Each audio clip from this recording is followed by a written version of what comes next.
The Game of Life and How to Play It. Chapter 4. The Law of Nonresistance. Resist not evil. Be not overcome of evil, but overcome evil with good. Nothing on earth can resist an absolutely non-resistant person. The Chinese say that water is the most powerful element because it is perfectly non-resistant. It can wear away a rock and sweep all before it. Jesus Christ said, "Resist not evil," for he knew in reality there is no evil, therefore nothing to resist. Evil has come of man's vain imagination, or a belief in two powers, good and evil. There is an old legend that Adam and Eve ate of Maya, the tree of illusion, and saw two powers instead of one power, God. Therefore, evil is a false law man has made for himself through psychoma or soul sleep. Soul sleep means that man's soul has been hypnotized by the race belief of sin, sickness, and death, etc., which is carnal or mortal thought, and his affairs have outpictured his illusions. We have read in a preceding chapter that man's soul is his subconscious mind, and whatever he feels deeply, good or bad, is outpictured by that faithful servant. His body and affairs show forth what he has been picturing. The sick man has pictured sickness, the poor man poverty, the rich man wealth. Young people often say, "Why does a little child attract illness when it is too young even to know what it means?" I answer that children are sensitive and receptive to the thoughts of others about them and often outpicture the fears of their parents.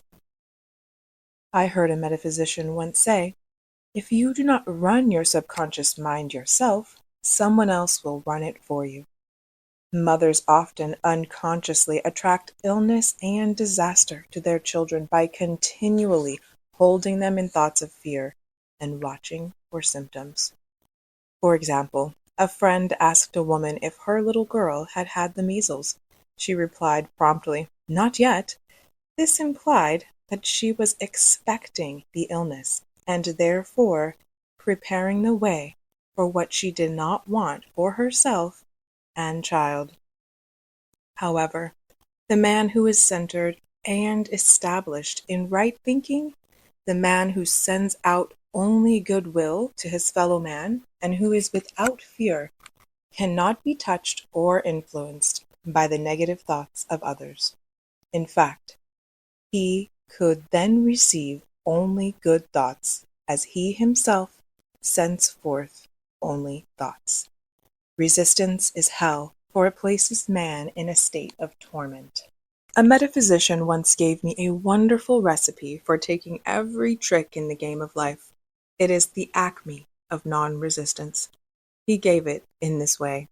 At one time in my life, I baptized children, and of course, they had many names.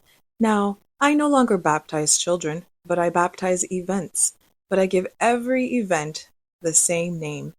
If I have a failure, I baptize its success in the name of the Father and the Son and the Holy Ghost. In this, we see the great law of transmutation, founded on non-resistance. Through his spoken word, every failure was transmuted into success. For example, a woman who required money, who knew the spiritual law of opulence, was thrown continually in a business way with a man who made her feel very poor. He talked lack and limitation, and she commenced to catch his poverty thoughts. So she disliked him and blamed him for her failure. She knew in order to demonstrate her supply, she must first feel that she had received. A feeling of opulence must precede its manifestation. It dawned upon her one day that she was resisting the situation and seeing two powers instead of one. So she blessed the man and baptized the situation. Success, she affirmed. As there is only one power, God, this man is here for my good and my prosperity, just what he did not seem to be there for. Soon after that, she met through this man a woman who gave her, for a service rendered, several $1,000s, and the man moved to a distant city and faded harmoniously from her life. Make the statement, every man is a golden link in the chain of my good, for all men are God in manifestation, awaiting the opportunity given by man himself to serve the divine plan of his life. Bless your enemy, and you rob him of his ammunition. His arrows will be transmuted into blessings. This law is true of nations as well as individuals. Bless a nation, send love and goodwill to every inhabitant, and it is robbed of its power to harm. Man can only get the right idea of non-resistance through spiritual understanding. My students have often said, I don't want to be a doormat, and I reply, when you use non-resistance with wisdom, no one will ever be able to walk over you. Another example. One day, I was impatiently awaiting an important telephone call. I resisted every call that came in and made no outgoing calls myself, reasoning that it might interfere with the one I was awaiting. Instead of saying, divine ideas never conflict, the call will come at the right time, leaving it to infinite intelligence to arrange. I commenced to manage things myself. I made the battle mine, not God's, and remained tense and anxious. The bell did not ring for about an hour, and I glanced at the phone and found the receiver had been off that length of time, and the phone was disconnected. My anxiety, fear, and belief in interference had brought on a total eclipse of the telephone. Realizing what I had done, I commenced blessing the situation at once. I baptized its success and affirmed, I cannot lose any call that belongs to me by divine right. I am under grace and not under law. A friend rushed out to the nearest telephone to notify the company to reconnect. She entered a crowded grocery, but the proprietor left his customers and attended to the call himself. My phone was connected at once, and 2 minutes later, I received a very important call, and about an hour afterward, the one I had been awaiting. When ships come in over a calm sea, so long a man resists a situation, he will have it with him. If he runs away from it, it will run after him. For example, I repeated this to a woman one day, and she replied, how true that is. I was unhappy at home. I disliked my mother, who was critical and domineering. So I ran away and was married. But I married my mother, for my husband was exactly like my mother. And I had the same situation to face again. Agree with thine adversary quickly.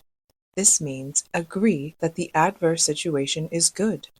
Be undisturbed by it, and it falls away of its own weight. None of these things move me, is a wonderful affirmation. The inharmonious situation comes from some inharmony.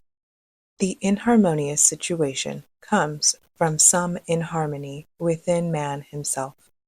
When there is in him no emotional response to an inharmonious situation, it fades away forever from his pathway. So we see man's work is ever with himself.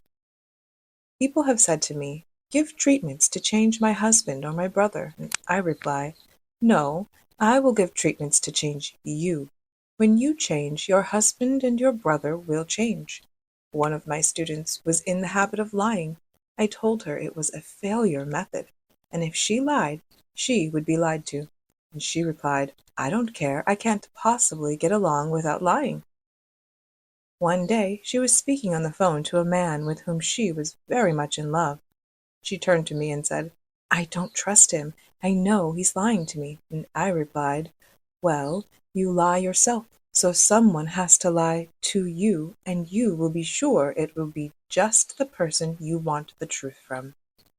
Some time after that, I saw her, and she said, I'm cured of lying, and I questioned, "What cured you?" And she replied, "I have been living with a woman who lied worse than I did." One is often cured of his faults by seeing them in others. Life is a mirror, and we find only ourselves reflected in our associates. Living in the past is a failure method and a violation of spiritual law. Jesus Christ said, "Behold, now is the accepted time. Now is the day of salvation." Lot's wife looked back and was turned into a pillar of salt. The robbers of time are the past and the future.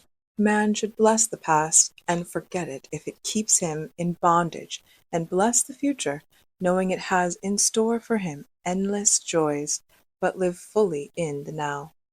For example, a woman came to me complaining that she had no money with which to buy Christmas gifts. She said, "Last year was so different. I had plenty of money and gave lovely presents. And this year I have scarcely a cent." And I replied, "You will never demonstrate money while you are pathetic and live in the past. Live fully in the now and get ready to give Christmas presents. Dig your ditches and money will come."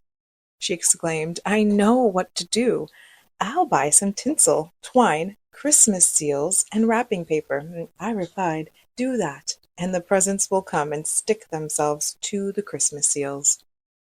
This too was showing financial fearlessness and faith in God, as the reasoning mind said, "Keep every cent you have, as you are not sure you will get any more."